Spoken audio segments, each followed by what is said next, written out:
This is the MAT125, lesson number 8, arguments with quantifiers. For each of the following arguments, draw an appropriate Euler diagram. If the argument is valid, draw any appropriate diagram that will support the conclusion. And if the argument is invalid, draw a diagram that demonstrates one way in which the conclusion doesn't follow from the premises. Be sure to clearly indicate whether the argument is valid or invalid. So the first argument we're considering here, number 1, all artists are creative. Some creative people are passionate, and therefore some artists are passionate. Is that logically valid or invalid? So with quantifiers, you can use these diagrams that can represent statements, these quantified statements. So all artists are creative. We could visualize that with set theory. We could say, here are all the artists in that circle, and all of them are creative. So these are like a set of things like creative people. And every artist belongs in the group of creative people because that's given as a premise. And so you could say, for the sake of argument, accept that as a true premise. Right? And now accept the second one as a premise, so we'll accept it as true for the sake of argument. Some creative people are passionate. So you do have to make this true, but the real objective here is to find out, is there any way the conclusion doesn't necessarily follow? So some creative people are passionate. So I could create a circle like this and say, these are passionate people, and if you did that, you would make the conclusion true. But you don't have to draw it that way. All you have to do is make the premises true. So it's also possible to make the premise true and draw the circle of passionate people where it doesn't intersect the artists. So when we analyze these and we want to know whether this is a valid overall logical argument, we make the premises true but find a way that the conclusion isn't true. And so we could say that the conclusion doesn't logically follow from just the given premises, right? Because we have all artists creative. Yep, that's true. Some creative people are passionate. We have made that true. But logically, you do not have to conclude based on only those premises that some artists are passionate. It may actually be true, but it doesn't logically follow from the given premises. And so this is invalid. It's an invalid argument. And it's invalid because I can show a way in which the premises are true, but the conclusion doesn't logically follow from those premises. Let's go to another one. So you got to read these very carefully because this one sounds almost like the last one. First premise is the same. All artists are creative, and there isn't any other way to visualize that kind of a quantifier there in an Euler diagram except for just exactly the same way I did there. Artists, that's a set. That's what these Euler diagrams are visualizing. Sets that correspond to these quantified statements. So artists are within a group of things which are creative people, and analyzing the argument, we must make the premises true. We're going to see if the conclusion follows. So all artists are creative, that's true. Some artists are passionate. So you can have the circle of passionate people intersect and include all of the artists or just some of them, but one way or another, to make that true, there has to be a situation where you're going to have some creative people being passionate. It's impossible to avoid that. If you make both of those premises true, it's impossible to avoid the conclusion. That conclusion is always true when these premises are true. So for that reason, this argument is valid. Let's go to number 3. No good cars are cheap. That's a premise. So we'll create good cars over here. And another set that's completely disjoint because none of the good cars are cheap. These would be cheap things. Remember, these circles represent sets, right? So they got all the good cars separate from the things that are cheap, because that's a premise. No good cars are cheap. Then the second premise is the omnex is not a good car. So I can do lots of things. I could put the omnex out here. I could put it over there. I just have to make sure it's not a good car, because that's a given premise. So looking at the conclusion, you have the omnex is cheap. So you might be inclined that you should put it here to make it true, but you don't have to. Logically, all you have to do is accept the premises. The whole question is to determine whether the conclusion follows only from the premises. So I could put the omnex as a thing that's not cheap. That doesn't mean it's a good car. So let's put the omnex. We'll put the reason I'm putting an x or a point, because I'm looking at the omnex as an element of a set rather than a set in and of itself. We've got cars, we've got good cars. You could have a bigger circle of cars and only some of them be good, and then you can have omnex in the circle of cars but not good. But it doesn't have to do it that way, because we have just the set of good cars as being separate from the things that are cheap, and then we have omnex is not in the set of good cars. That doesn't mean it has to be in the set of cheap things. And so because the conclusion doesn't logically have to be accepted, you can accept the premises and not accept the conclusion. As you can see here, just because it's not a good car doesn't mean it's cheap, right? So this is invalid. It's invalid because we can make the premises true and not accept the conclusion. So this is something you would see if you make it to Calc 2. If you've done Calc 2, you would have learned about this Nth Term Test, and it's related to this argument here. If an infinite series converges, then the terms of the series approach zero. So let's visualize that if-then as really all infinite series that converge have terms that approach zero. So infinite series that are convergent are within another set of series whose terms approach zero. Maybe I should say something like, I could turn this statement a conditional, if P then Q, as all P are Q. If something makes P true, then it will make Q true. So if it's an infinite series that converges, the terms of the series approach zero. So that first premise we'll accept as being true. It really is actually true. The terms of the series n equal 1 to infinity, 1 over n approach 0, so we need to make that true, and then we have a conclusion that that particular series converges. Now, if you've done some Calc 2, you know that it actually doesn't, and so regardless of that, the thing is that you're not trying to make the conclusion true. All you're doing is you're finding, is it possible to make both premises true, including the second one, and not the conclusion?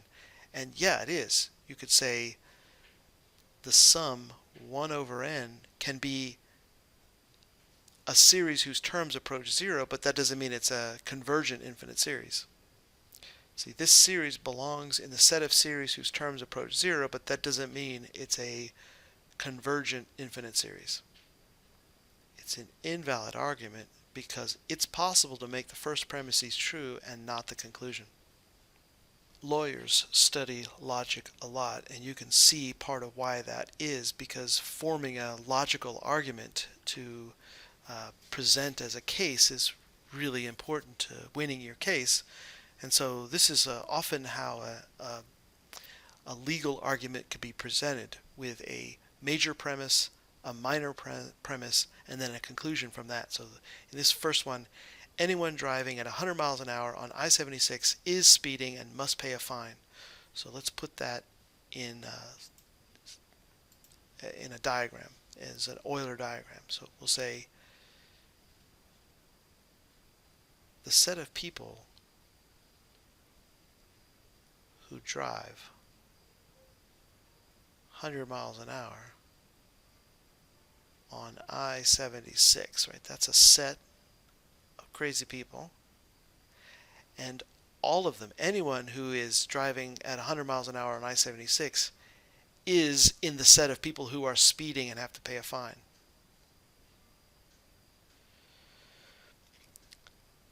That was the first premise, and that has to be true. We accept that as true. That is the law, right? So that is a major premise. People who drive 100 miles an hour on I-76, all of them are in the set of people who speed and must pay a fine. We accept that. We present that to the judge as a premise. And then we present evidence to the judge that says John is one element of those people who is a set of people driving 100 miles an hour. So we could say something like, you don't want to make John a whole circle. In this situation, in this context, he isn't a set. He's an element, right? So here's John.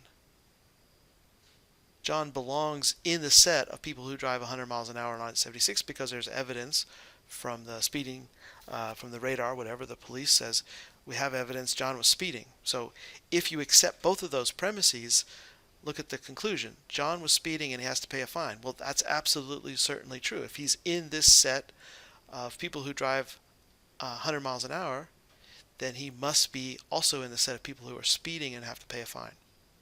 So this is a valid argument. Of course, what could happen is John could say, no, the evidence you have isn't sufficient, whatever, it's not really true. And so even if the argument was actually valid, it might be based on a premise that wasn't true. And so what you could say is, John could say, this is not a sound argument, even though it's logically valid. It's based on a faulty premise and it isn't sound. And so then the case could be thrown out because the premise could be called into question as to whether it was really true. And if it wasn't really true, then you couldn't make the conclusion.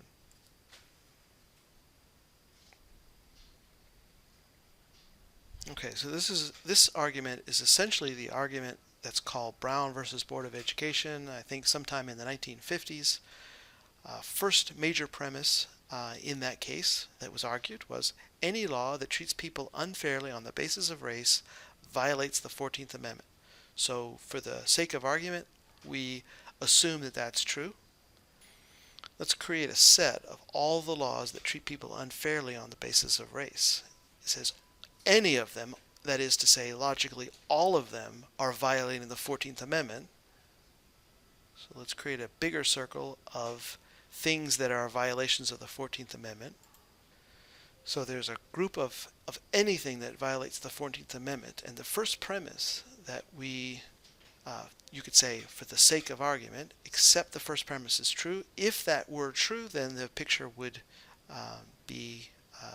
look like this. The second premise says that segregation treats people unfairly on the basis of race. So if that's true, we could think of segregation as being among, a group of laws within. So you could either put it as a single point, segregation as a sort of a principle within all of these laws, or it's a whole little subset of laws. It doesn't really matter for the overall point here. Let's say segregation is just a group of laws that are among the laws that treat people unfairly on the basis of race. So if that premise is true as well, then can you make this conclusion? Segregation violates the 14th Amendment. Well, absolutely, of course, it's completely valid. The argument is valid because if both of those premises are true, you cannot escape the conclusion. Certainly, segregation is violating the 14th Amendment. Of course, the whole reason that it was a court case that was debated is the lawyers on either side of the case were debating whether or not the premises were actually true. And so the court decided, Supreme Court decided, both of these premises are true. And when they decided both of these premises are true, then they had to make that conclusion, and so that became the law. And the decision was based on a logical argument, and it was based on assuming that these premises are true. Look at number 7. This one is the famous Roe v. Wade court case. It's essentially the argument. This is Roe v. Wade. And that was sometime in the early 1970s. So this one says all privacy rights are guaranteed by the 14th or the 9th Amendment. So let's say privacy rights are a group of rights, and so they are a set of things, privacy rights. We could visualize that as a circle. Privacy rights. All rights of privacy. All of them contained in that circle. And all of them are guaranteed by either of these two amendments. So we could try to create two circles, but for the logic of it, it's not really necessary. You could say that all of them are guaranteed by one or the other of these amendments. So one or the other of these amendments is a group are basically a group of rights that are guaranteed, right? Or guarantees from the Constitution that come from the 14th or the 19th. So the first premise is that all privacy rights are among the things that are guaranteed by the 14th or the 9th Amendment of the Constitution. The second premise, a woman's right to choose to terminate a pregnancy is protected by a right or the right of privacy. So you could say right to choose. So the second premise says a woman's right to choose is protected by the right of privacy. So the right to choose is among these privacy rights. So that is another part of where the argument in the Supreme Court was in balance, right? Whether or not that's actually true. So in the 1970 case, Roe v. Wade, it was decided that that was actually true, that a woman's right to choose to terminate pregnancy is protected by the right of privacy. So all the privacy rights, right to choose is among them.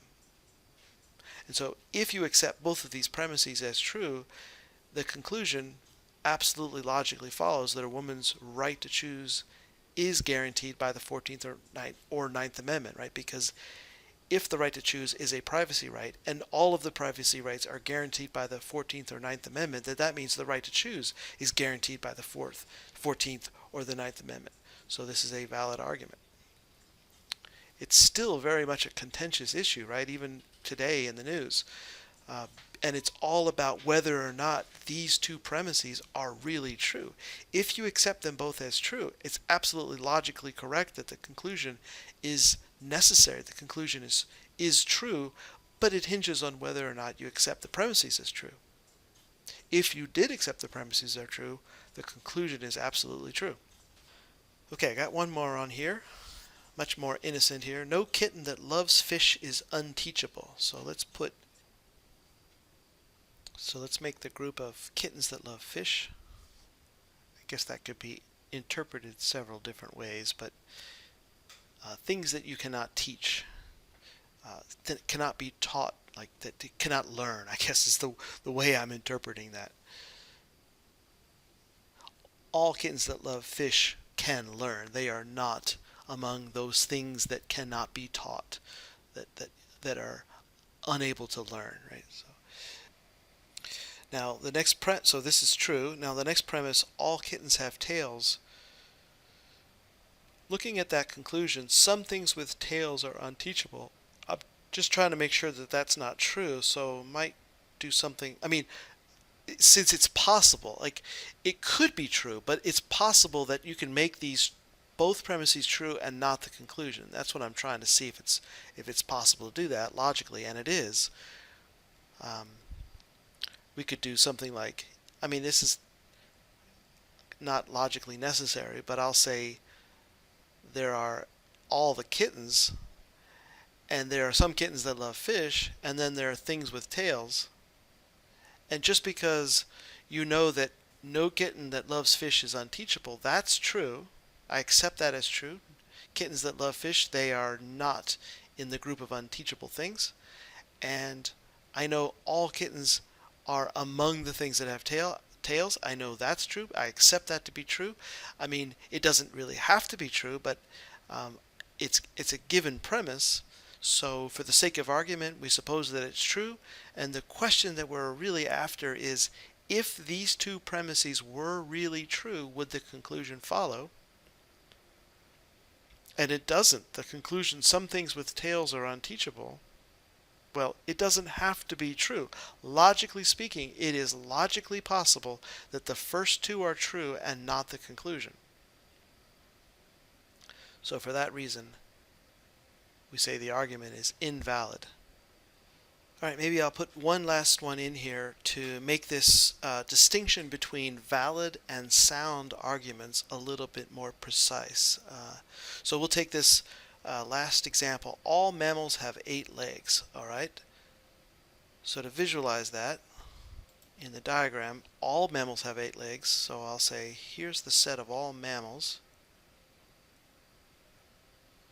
and all of them have 8 legs. That's what it says. It's a premise. So for the sake of argument, take that to be true. So we have that every mammal is in the set of things with 8 legs. And then it says all birds are mammals. So we have to accept that as a given because it's a premise. So every bird belongs in the set of mammals. So if both of these are true, there's really no other way to draw it.